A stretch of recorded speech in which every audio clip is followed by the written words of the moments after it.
Saudara, polisi grebek bandar narkoba di permukiman padat penduduk di Medan, Sumatera Utara.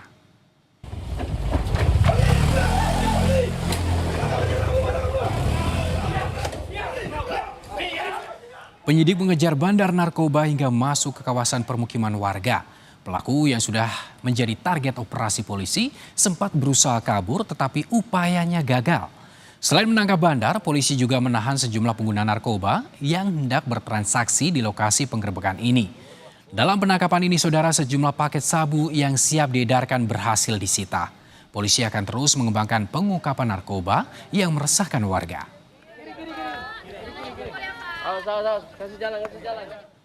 Kita melaksanakan kegiatan gerebek sarang narkoba ini menindaklanjuti karena banyak keluhan masyarakat yang sampai ke kami.